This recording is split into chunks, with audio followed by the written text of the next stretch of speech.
mind always hesitating. Kryptonite desires set my heart afire. Heart on fire. Set my heart afire.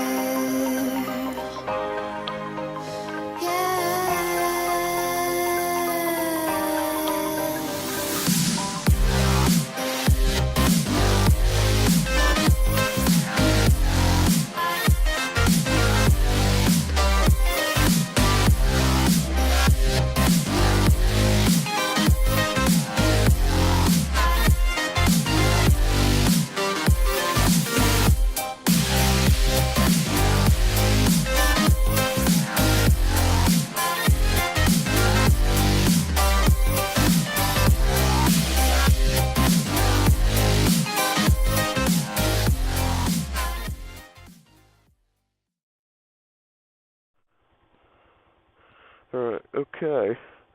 I don't know how well this is going to work, but we'll see. So,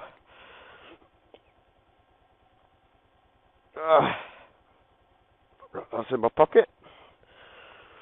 Uh-oh, retard alert! Retard alert! Wrong hand. Oh, that's embarrassing.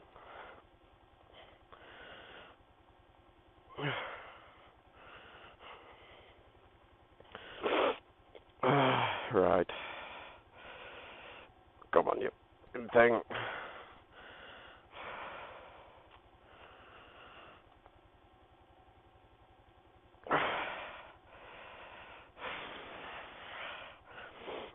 I know these gloves are tight, but I only got them yesterday, so I've got to bed them in yet. Right, okay, so we're ready.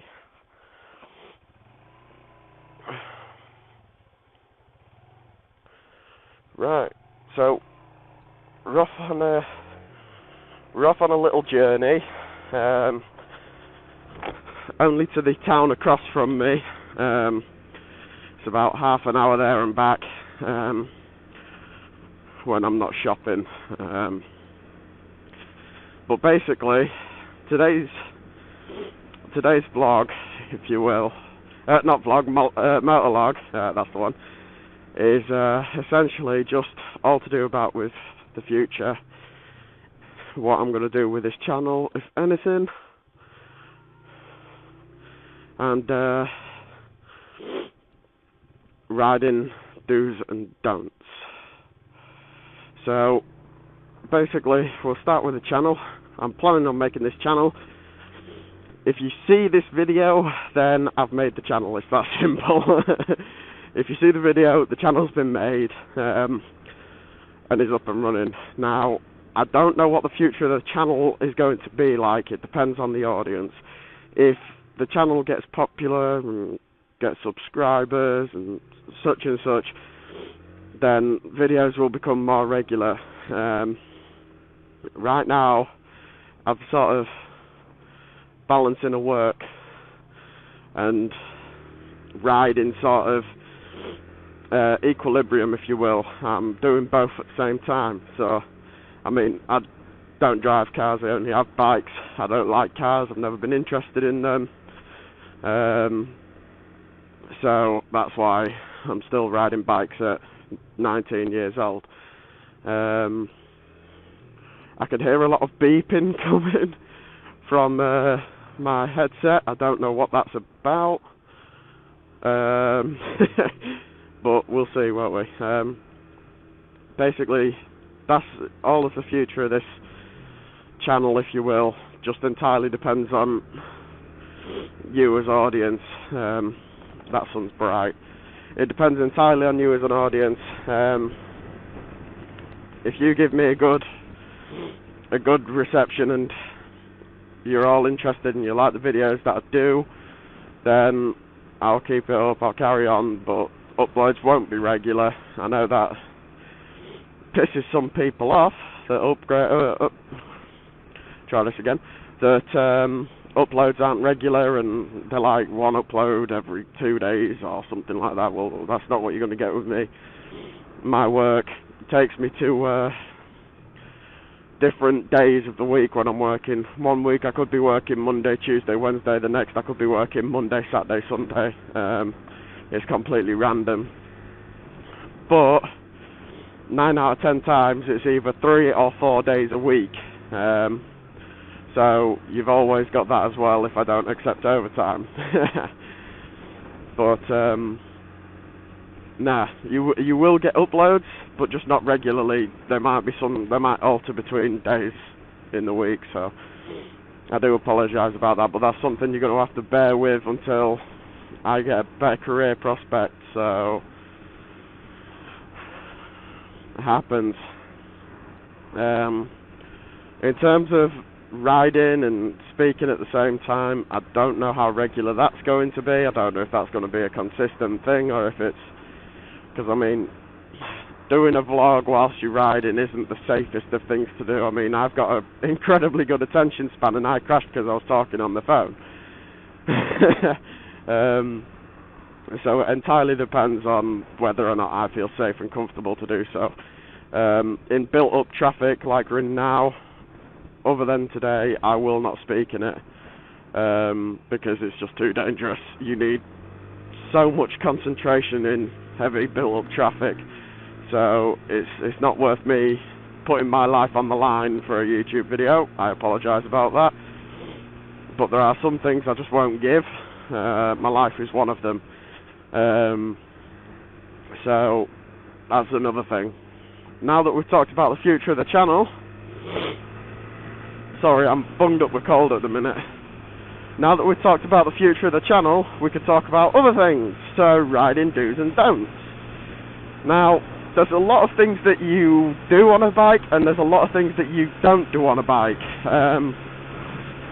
And I can't hear myself talk, but I don't know how clearly you're going to hear me talk, so I may well be shouting right now. But there's a lot of things that you do on a bike, and there's a lot of things that you don't do. One of the things you don't do, and I'm going to show you now whilst no one's close to me, is riding like this. This is very dangerous. You don't do this. If you're on a 50cc or you're on a 1000, I don't care. You do not do that. You need to ride in the middle of the lane or just right of centre all the time. Never any different.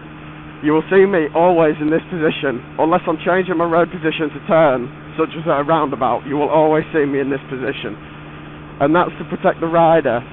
Whilst you're here, this makes people feel less inclined to be able to overtake you. So on a road like this, where there's cars coming towards me, people won't try and overtake me near as often as what they would if I was riding over here like this. So that's why you do that. It's also a good thing. I mean, I've never seen it myself, ever, and I don't know anyone who has seen it or has done this, but they say if you're in this position in built-up traffic, so behind the brake light of the car in front, you, bearing in mind this is speaking only for the UK, you have an escape route if someone's going to rear-end you. Now, I'm sorry, I've been rear-ended, both in a car when I was on a lesson and on a bike, and I do not know that helps avoid conflict. The speed in which you set off from a standstill is not fast enough to avoid a car that's travelling to you at 40 miles an hour. It just doesn't work. It's just bollocks. Whoever says that is talking lies. And if you know someone who has actually had this situation and avoided it by doing that technique, please by all means send them my way and get them to send me footage of it, because I don't believe it unless I see it, because I've never ever in my life seen someone get avoid rear-ending by doing that. Never. So really you should be stopped sort of the right hand side of a car in the UK, granted, but as for it being safe to avoid rear ends, no, I don't quite think that's true. I think that's a bit of a lie. So, but I haven't seen it yet, so hey ho. The next do is the 2-second rule. Now, any good motorbiker who has rode a motorbike and passed the CBT or his license will tell you the 2-second rule. For anyone who doesn't know what it is, and I mean this is a very obvious thing to follow. I mean, if you're not following this, you're doing something wrong. But when you're behind a car in the dry conditions, you should always keep a 2-second gap between you and that car. So this blue car in front of me, when it gets to this lamppost, you ready? You ready? 1, 2, 3. I'm 3 seconds behind the car, so I can close the gap up a little bit. So I'll get a bit closer to him if my bike can actually manage it, because it's only a 125. So I can go a bit closer. So now 1, 2, just about 3 seconds still. But then the rule is only a fool breaks the 2-second rule. If it pours, make it 4. So then when it's raining, you double that distance. And then if it's snowing or icy or grit on the road or slush or anything, make it 8 seconds, so you double it again. Just simply again to protect you. If that car puts his brakes on hard, then you're going to hit him and it's going to hurt. Especially doing 70 mile an hour like I am, it's going to fucking hurt. So, but now I'm 2 seconds behind. 1, 2. So, still 2.5 seconds behind. Fellow motorbiker, didn't notice me. But yeah, that's another rider do. 2-second rule all the time. Always follow it. I do not care how fast you're going, where you are, what you're doing. You always follow that 2-second rule.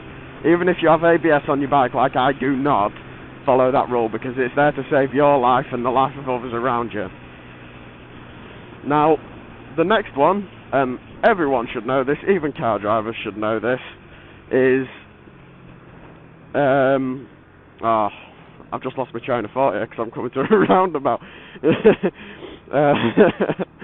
The next one that all drivers should know is follow the fucking speed limits.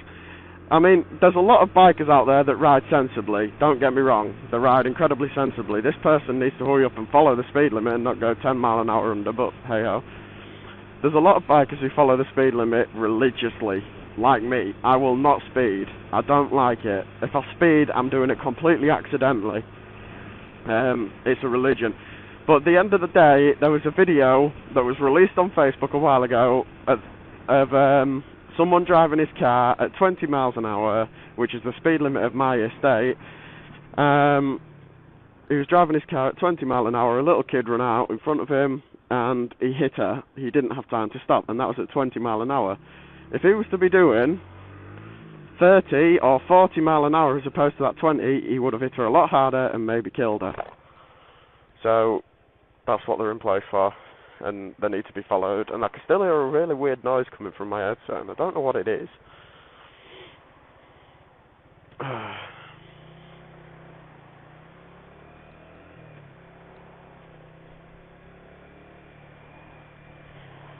Another thing you should always do is anticipate ahead.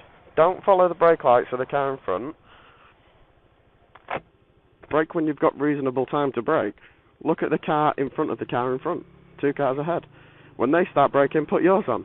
Not hard, just put your brakes on. Because then it gives the person behind you more time to know that you are actually activating your brakes. And again, it's a safety measure. If they have a longer chance to see that you're using your brakes, there's a lot less chance of them hitting you and rear-ending you. And that's what it's all there for. It's all there to protect you. Right, okay, I have arrived. Come on. I'm not going straight on, am I? I have arrived. Oh, hello.